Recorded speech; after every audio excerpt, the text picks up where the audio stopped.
Hi learners, hope you guys doing great. आज का ये सेशन कोई कंसेप्ट, कोई डेफिनेशंस, कोई टॉपिक पे नहीं है।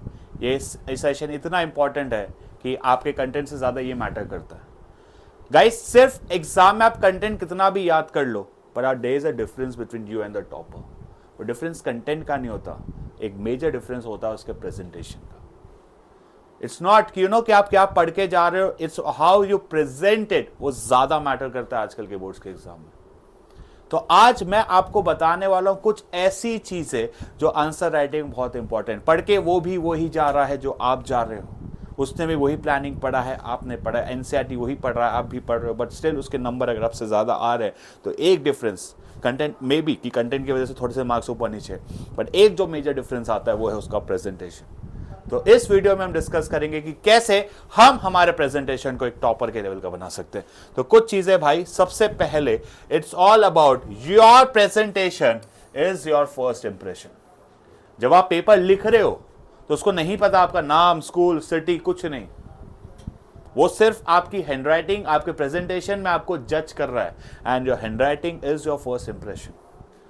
गाइस, मैंने ऑफलाइन में भी रिसेंटली बहुत सारे इंस्टीट्यूट में पढ़ाता हूं, तो वहां बहुत सारे लोगों के पेपर चेक किए, 400-500 पेपर चेक किए होंगे। तो वहां पे मैंने एक चीज नोट की, जब एक स्टूडेंट का पेपर बहुत अच्छा होता है ना, तो हमारे दिमाग एक अच्छा इंप्रेशन आता है, तो बहुत अच्छा लिख रहा है, इसके एमसीक्यू सही है, इसके फिर 3 मार्क वाले सही है, तो ऐसा लगने लगता है हाँ यार ये तो बहुत अच्छे से पढ़ के आया है, और इसका उसमें कोई नीट, एकदम नीट है, अंडरलाइंड है, तो अच्छे से पढ़ के चलो मार्क्स देते हैं।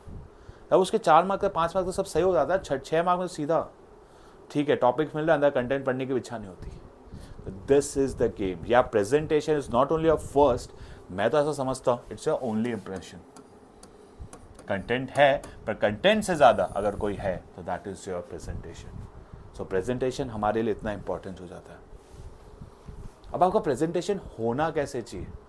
First, it should be concise, कि यार जो दिया हुआ है वही लिखो। अब एकदम एक सिंपल सी बात बताऊं, ऑब्जेक्टिव्स और सेबी लिखे हुए, regulate the stock exchange, protect the investors, prevent malpractice inside in developing a proper code of conduct. अब इसके अंदर अपने बनाने मत बैठ जाना, प्रिसाइज है, उसको लिखो। फिर उसके बाद आपको क्या करना है, प्रॉपर फॉर्मेट। तो क्या है, ऑब्जेक्टिव्स ऑफ सेबी बनाया। अब इसके अंदर 4 पॉइंट, 1 2 3 4। अब इसके अंदर सिर्फ हमने लिख नहीं देना, हमें क्या करना है, जो भी या जितने भी हमारे कीवर्ड्स है, हर कीवर्ड्स को हमें अंडरलाइन करना है। रेगुलेट हो गया, प्रोटेक्ट हो गया, मैल प्रैक्टिस हो गई, इनसाइडर ट्रेडिंग हो गई, ये सारे जो कीवर्ड्स है उसको अंडरलाइन करो। अब हो सके तो लास्ट में make a supportive flow chart, जहां जहां बना सको, जहां जहां बना सको वहां बना के आइएगा गाइस। टाइम बहुत है, प्लीज मेंटेन अ स्पीड, और टाइम बहुत है। सिंपल सा ऑब्जेक्टिव से भी 4, regulate, protect the interest, prevent malpractices and develop a code of conduct. Properly ऊपर लिख दिया, नीचे लिख दिया, मार्क्स मिल गए, खत्म, चलो आगे।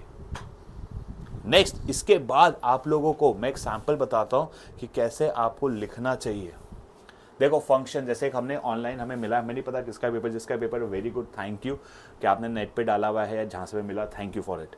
इसमें क्वेश्चन होगा कंट्रोलिंग, फिर कंट्रोलिंग के वो, तो इन्हें कंट्रोलिंग को बहुत अच्छे से समझाया। कंट्रोलिंग का कौन सा स्टेप है उसको लिखा। आप चाहो तो ऐसे डैश डैश डैश करके लिख सकते हो, बट टाइम मिले तो पूरा लिख देने का। देखो, थर्ड स्टेप है तो उसको अंडरलाइन किया, and very neat hand writing, nothing nothing. और देखो पीटीओ कि हम नेक्स्ट पेज में कैरी कर रहे हैं उस क्वेश्चन को, please mention all this thing. ये छोटी छोटी चीज है जिससे आपका प्रेजेंटेशन, देखो अब जब भी प्रोसेस बने हमेशा इसको फ्लो ऐसे चार्ट में बनाना, 1 2 3 4।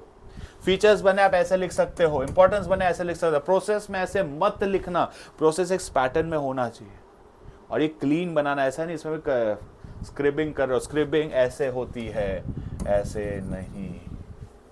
जो वर्ड है सिर्फ उसको ऐसे काटा जाता है, ऐसे ऐसे नहीं। उस पर गुस्सा नहीं उकारना, पेपर फट जाएगा, पता चला इतना डार्क शेड मारा, पीछे का बॉडी छुप गया। तो कीप इट वेरी सिंपल, समझा? इसके अलावा कुछ चीजें आप लोगों के लिए और, कि हमेशा अवॉइड पैराग्राफ्स। हमें जितने भी कंटेंट है फीचर्स के अंदर, अगर आपको 2 पॉइंट भी लिखने हो तो 2 पॉइंट के 2 पैरा मत बनाओ, 2 पॉइंट। जैसे management multi dimension, management of work, तो management translates the work into input, किस तरीके से, कैसे हम उसको अचीव करेंगे, by signing the task, responsibility, the budget, authority, responsibility, सारी चीज़ें हमें उसे पॉइंट्स में लिखना है, ना कि हम उसे पैराग्राफ में लिखें। नेक्स्ट, कि बेटर प्रेजेंटेशन के लिए फिर से बता रहा हूं क्या है, गोल्डन रूल चाहिए, highlighting the words, neat, headings and subheadings, याद रखना आपको हेडिंग्स एंड सब हेडिंग्स कोई पूनम गांधी, संदीप गर्ग किसी की यूज नहीं करनी। जो हेडिंग्स और सब हेडिंग्स हमारे एनसीईआरटी में दी हुई है हम उन्हें ही यूज करेंगे। एंड लीव प्रॉपर स्पेस, हो सके तो हमेशा न्यू क्वेश्चन नेक्स्ट पेपर में ही स्टार्ट करना। एमसीक्यू में कर सकते हो पर कोशिश करो कि हर एक नया क्वेश्चन नेक्स्ट पेपर में हो, ठीक है। इसके अलावा और आपके लिए एक प्रो टिप, टेबल डिफरेंस हमेशा टेबल में लिखा जाता है और उसमें हमेशा बेसिस होने चाहिए। प्राइमरी और सेकेंडरी मार्केट का पूछ लिया तो ज्योग्राफिकल लोकेशन, फिर हमारा बाइंग एंड सेलिंग, फिर हमारा क्या बोलते हैं प्राइसिंग पॉलिसी, सारी चीज़ें बेसिस लिखो। ज़रूरी नहीं है कि बेसिस एग्जैक्ट एज पर एनसीईआरटी हो, अब बेसिस अपने हिसाब से बना सकते हो, पर ये जो कंटेंट है डिफरेंस वाला, content of difference should be same. And by the way just for your knowledge, एक डिफरेंस का वीडियो कल तक आपको चैनल में मिल जाएगा, जितने भी चैप्टर डिफरेंसेस हैं हम एक साथ सारे के सारे कवर कर लेंगे। Make it in a proper tabular format. Next क्या है, टाइम मैनेजमेंट। सबसे इंपॉर्टेंट बीएसटी में एक और कंसर्न आता है कि सर हम टाइम मैनेज नहीं कर पाते। तो भाई आपको जो रीडिंग टाइम मिल रहा है ना, थॉरोली करो, आराम से रीड करो कि क्या पूछा है, अंडरलाइन करो कि कई बार जैसे हमने मार्केटिंग में भी क्वेश्चन किया, लास्ट वीडियो बना रहा था कि आपको कौन से फंक्शन बताने कौन से है या बताने कौन से नहीं है। ये चीज़ बहुत इंपॉर्टेंट है। प्लीज़ एमसीक्यू में कर रहे हो तो कीवर्ड तो अंडरलाइन कर ही लो, फिर उस बेसिस पे तो आपको आप कीवर्ड अंडरलाइन करते जाओ हर जगह, क्योंकि कीवर्ड आपको पता चल गया आपके लिए बीएसटी सॉल्व करना 2 घंटे का पेपर बन जाएगा। यू शुड बी वेरी वर्च विद कीवर्ड्स रिलेटेड। हम लोग 21 और 22 कुछ करने वाले हैं, सरप्राइज है। अगर कल और परसों का मैराथन बहुत अच्छा गया, मतलब आज और कल का मैराथन अच्छा गया, तो हमारे जो लास्ट 2 दिन है 20 और 21, हम बहुत कुछ करने वाले हैं एनसीईआरटी को लेके। नेक्स्ट है स्टिक टू वर्ड लिमिट्स, और कोशिश करो लास्ट 10 से 15 मिनट आप उसको अच्छे से रीड करो। हमें टारगेट ये रखना है कि पेपर हमारा 2 आवर 45 मिनट्स में ख़त्म हो जाए। पेपर हमारा कितने टाइम में ख़त्म होना चाहिए? 2 आवर एंड 45 मिनट्स। एक छोटी सी चीज़ जाते जाते फिर से कि भाई सीबीएसई क्वेश्चन हटाओगे तो मार्क्स कटेंगे, ज़बरदस्ती लिखोगे तो कटेंगे, अंडरलाइन ज़बरदस्ती, देखो ऐसा नहीं सारे सब कुछ कर दो, सिर्फ इम्पॉर्टेंट पूरा ही आंसर इम्पोर्टेंट, अंडरलाइन मत कर दो पता नहीं चले। नीट प्रेजेंटेशन एंड भाई भगवान से रिक्वेस्ट कर रहा हूँ, भगवान के नाम पे सॉरी, कि कोई भी क्वेश्चन अनटच मत छोड़ना। तुम्हारे यहाँ कोई नेगेटिव मार्किंग नहीं है, क्या पता तुम्हें सही मिल जाए, क्या पता एमसीक्यू तुम्हारा सही हो जाए, ठीक है। एंड लास्ट गाइस एक मोटिवेशन के साथ एंड करता हूँ। This answer is your stage. Perform like a topper. And you are made for this.